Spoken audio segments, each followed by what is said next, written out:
Hello and welcome to a new video. In today's video we're going to take a look at Shadow Aurorus in the Open Great League. And this Pokemon honestly was one that I mainly was excited about because it looked so great on paper and I wanted to give it a try. And yeah, I like Aurorus quite a bit. It's one of my favorite Pokemon to run in the Open Ultra League. But does it also perform in the Open Great League? That is a different question here, of course. And let's see if this is going to be the case. We're going to have here the Talonflame against us in the lead. We're going to have a very interesting team with the Golisopod, which is basically a perfect core together with the Aurorus. Aurorus being able to beat those flying type Pokemon that you don't want to face, while Golisopod is going to be able to beat those water and ground and fighting type Pokemon that you don't want to face. So it's a really good core together. Here we're going to have as our Saysop, the Annihilate, which is access to Ice Punch, which gives you coverage that you have also in the lead, which is really, really nice. And this team here absolutely worked super well for me. I lost, of course, a few points with the team that I had before, which you saw already with the triple legendary team. It was still a lot of fun, and I still went, I think, on average on a 2-3 streak with the team before. But this team got me all the way back up again, basically. And as you're gonna see here, we're going to have a very difficult matchup here, though. We're going to have a Fortress. Fortress is such an interesting Pokemon. I kind of want to give it a try as well. Has access to Rock Tomb and is a bit of a tough Pokemon to deal with sometimes. But as you see as well, the first battle didn't really go too well just because Fortress was not aligned properly. Doesn't really mean too much about this team here though. Like, this team, honestly, I can really recommend you. We're going to have here the Clodsire coming in. We're going to be able to go for, of course, a super effective hit here. And that's a cool thing about Aurorus. Aurorus has a lot of play against the common meta Pokemon. We can use a shield here, but we're going to be able to outspeed them and guarantee win this in the 2-shield scenario, as you're going to be able to overfarm now up to 2 Weather Balls. They still went for another fast move here, so if they want to shield here, they're going to have to shield twice. They don't want to shield, they let the move go, but we still have a ton of energy. And look who's coming in, it's going to be Ferret. And based on the team that I have here, I'm forced to stay in this matchup because I need to kind of have my Annihilate aligned, and I still get to a Media Beam, I thought at least, but sadly, I am not going to be able to win the CMP tie, which I was surprised about, but I'm not able to. And we're still going to be able to align ourselves, but we're going to have a pretty tough matchup here with the Mandibuzz. We're going to be able to take a hit here, though, on our Golisopod. We're going to be able to take one here for sure. Can we take another one? Let's find out. I think we still be able to survive with another one here and then still go for a charge move. So the Arco Jet is coming through. This is going to allow us to get them kind of low. Low enough for an Ice Punch. Let's find out here. Ice Punch is coming through. This is going to allow us to get actually the KO already, and with that the game is over. I don't know why they let the move go, because now I can just counter them down and we can move on to the next opponent. The next spell here, we're going to start off with a perfect lead of the Guzzlord. Guzzlord doesn't really have play against the team, just full stop. We're going to have 3 good Pokemon against it. Well, yes, the matchup against the Golisopod is kind of more neutral, as you're going to have the resisted fast move there. We still have the super effective Stab Accessor, which is going to do a ton of damage. I'm going to go into my Golisopod here now, because I was thinking I'm just going to be able to take some, maybe shields here as well. I cannot get rid of this Pokemon itself, because this is my weakest Pokemon against the opponent's Pokemon that they had there in the lead. I can just let the move go. I don't really need to realign, because I have 2 great other Pokemon still left alive against the opponent's Guzzlord. And so we still have 2 shields left.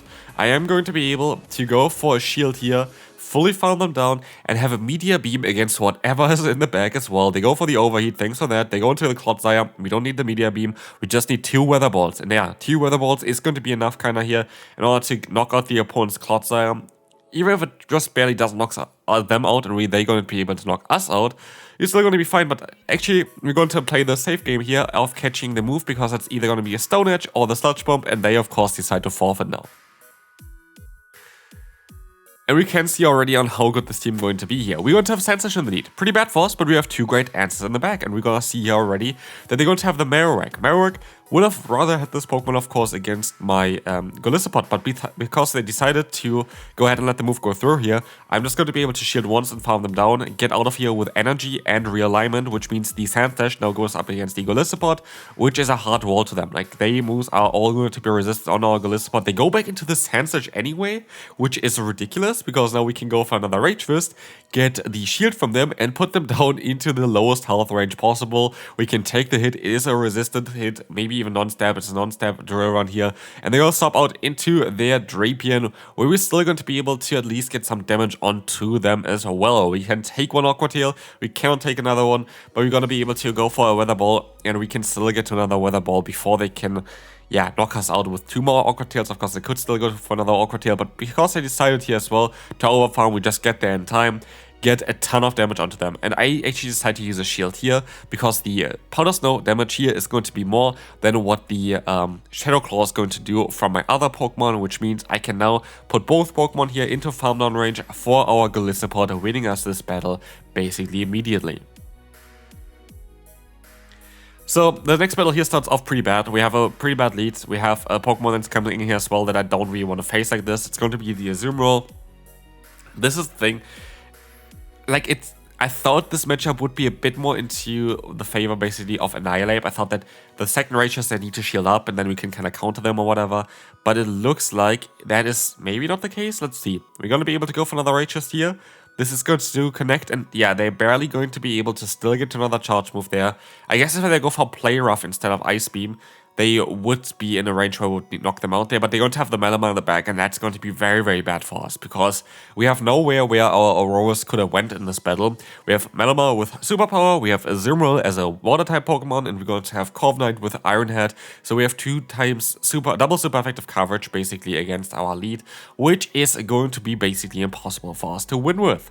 As we'll see, we try to go for another charge move here, which does not work out, and they're still overfarmed as well. They are not at 0 energy, they still have some energy stored on their Malamar. We have to wait out the switch clock here, and I waited out just a second too little as I couldn't swap out in time, but even if I could have, I don't think I would have been able to win the battle anyway. So yeah, good game to the opponent. We can move on to the next one. This team struggles against maybe, wicked tough Ivits in the back, because we're going to have Annihilate as well as Golisopod, both Pokemon quite weak to it. But if it's in the lead, we're actually going to be kind of fine here, because we're going to be able to win the Zero Shield scenario. We can't take any Swift, we can't take any Icy Wind, that's all going to be resisted. And with that, we're going to be able to go for the Weather Ball here. This allows us to get the KO, and with that, also the hardest answer to our backline is kind of gone, which is amazing. So that worked well. If the opponent wants to shield up one of the Weather Balls, then you just can farm them down actually with the Annihilate's counter. So like that's going to be fine. And if they want to shield both, I think you can put them into range for one Awkward Jet of your Golisopod, but I don't think people really gonna go 2 shields down that early. We're going to have here the Marowak against us, which is a bit annoying because we don't have shields and they have Rock Slide for our Golisopod. So yeah, what we have to do is we have to kind of stay in, do a lot of fast move damage, and hope that Golisopod can farm them down. We're going to have to wait out the clock again, and we will be able to go for a charge move, but I don't know if we're going to be able to catch their move. So let's see here, they're going to go for a shield. I can catch their move, and that is amazing. They waited out the clock there, but they waited out 1 turn too long, which allows us to swap out of here. They catch the move here though, which is very, very smart, so they kind of reverse, destroy me basically with the swap, like the reverse catch there, but we're still going to be able to farm them down, win the battle, and we can move on to the next opponent. Golisopod, how do you deal with this one? That's really a tough one, but what we can do is we can try to catch the Awkward Jet onto our own Golisopod, which is going to be a resisted hit, and now we can go for the extra against the opponent as well. And they might think they have a really good answer to Golisopod in the back. No, we don't. This is our best kind of way of dealing with it. We still have a Weather Ball stored on our other Pokemon as well, so even if they knock us out here, we would be kind of fine. But we could also try to go for the full counter down with the Annihilate and try to farm up some energy. Depends. What I actually decided to do is I decided to go for the full farm down with the Powder Snow version here of our Aurorus, which is kind of funny as I go for the Diggersby. I resist the fast move, I take super effective damage from the charge move, but I can also go into my Annihilate here, and Annihilate can resist the fast move as well, and do a super effective fast move pressure. So we can now go for the full counter down. We have a ton of energy. The opponent's Golisopod is basically in farm down range, and they have a Clodsire in the back. We have a ton of energy on our lead. We have a ton of energy here. We can just go for the Ice Punch even. But I go for the Righteous. I don't know if this is the right call, to be fair. I should just go for the Ice Punch, but it worked out actually fine. That's cool then. We can let the move go.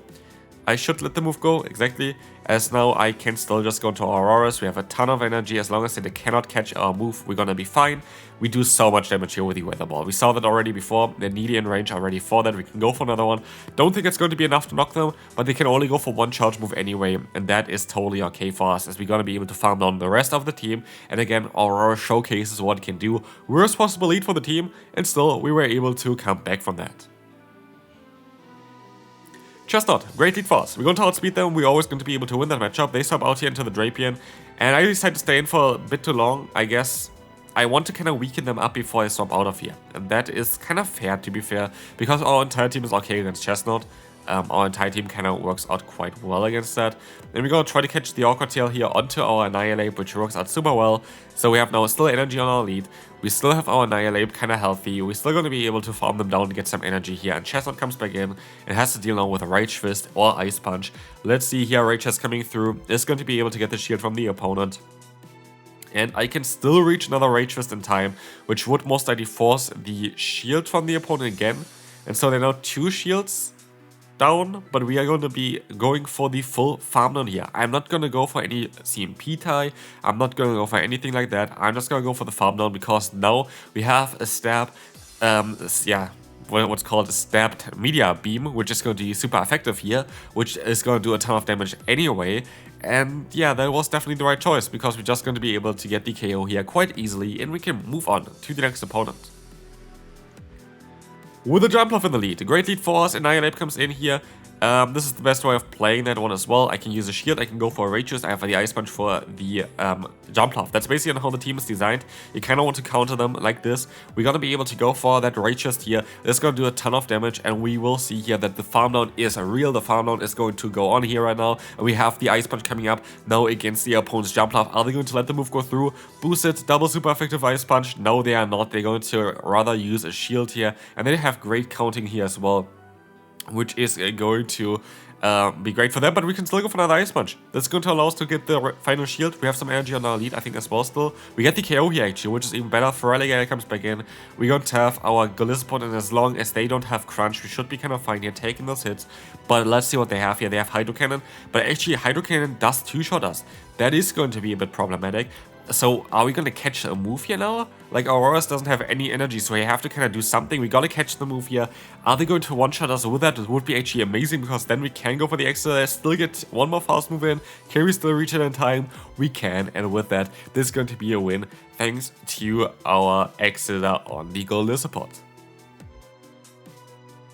Next up, Spinner. Spinner is going to be an interesting one here. We're going to have a Rock Tomb on this Pokemon, and they're going to get there kind of at the same time as we get to the Meteor Beam. So what I decided to do is I'm going to go for the bait, because I expect them to go for the Rock Tomb here, and they want to shield, but they don't want to shield actually. They just want to go for the Rock Tomb. Smart play, if I went for Meteor Beam, I would have knocked them out straight away here, but yeah, like this, it's going to be a bit more awkward. I can go up for 2 Weather Balls. I think it's going to be a CMP tie again, and so it depends on what is going to happen. Now we're going to have the Feraligatr coming in. We're going to be able to go for the bait, as this is going to allow us to get the shield from the opponent. We can still try to reach another charge move here. Meteor Beam is going to come through. This would one-shot them easily here, but as you see, they want to use another shield, and we have to, of course, go into our Golisopod, which is our best answer, as they swap out into their Jump Love, and we still have the Ice Punch. We have that Exeter stored, and that Exeter needed to be stored. They have 2 charge moves on the Feraligatr, but they win CMP tie against, basically, I think, all our Pokemon other than Annihilate, most likely, and what we have here now is that they're going to go for a charge move anyway, and like actually it doesn't really matter. We're going to be able to win no matter what. They are now only at 1 Hydro Cannon. We can go for the Exeter. We're going to be able to knock them out. We're going to be able to win the battle. A good game to the opponent. Nothing they can do. We can just farm them down here now, and yeah, this is not going to one-shot us. Not even in Crunch does it. If they would run return, have it purified, maybe, but otherwise, no. Next up, let's see what we're going to see here. It's going to be the Golisopod in the lead. That is going to be kind of awkward. We're going to have to swap out of here. We tried to catch the move, didn't work out. But we can go for the Exeter, which is going to allow us to get them very low, which is perfect. Like, that's all we really want here. We want to get them kind of low. We have here the Exeter coming through. We're going to be able to use a shield. Do we want a shield? We want a shield. We're going to still get to another one. We kind of want to align ourselves. We kind of want to get them especially lower. Like, that's the main thing. I want to just get the health down from this Pokemon, and that's the best way of doing that. As we will see here, the opponent is going to have, let's see, the Drapion and the Azumarill. We are very, in a bad position here right now. Azumarill is going to have access, of course, to the Play Rough or Ice Beam, which is going to be annoying here. But I still have to use a shield, because this is my better answer to this Pokemon. Golisopod actually is kind of fine against the Azumarill and the 2-shield scenario if you just have them both at full health. Like, it's totally fine, because you have you have neutral fast move pressure. And that's kind of okay while the opponent has a resisted one. So they're going to be able to kind of win this then in the 2 shields because they have more fast move pressure over a long period of time. But like this, we're going to be in a bit of a tough spot. We're going to try to swap out of here, try to catch a move, didn't work out. They go for the awkward here, it's gonna get me too low, and yeah, as you might expect already, this game is not going to be too great for us, as they're gonna go ahead, go for the shield, which is actually better for us. This gives us a chance at least still. If they just no-shielded, they would have had the win already just with the Assume roll, but we just barely don't get them into the right track and farm them down with Shadow Claw, which means this game is over. I have nothing that I can redo here anymore. We have a bit of lag there as well. Doesn't really matter, I can still get the KO here. But they have the Assumer still left in the back, and this is sadly going to be it for this video. This team was absolutely amazing though, I would really recommend you to give it a try. I went way positive with this, and Aurorus was a ton of fun to play. So, that's gonna be it. See you then, bye bye.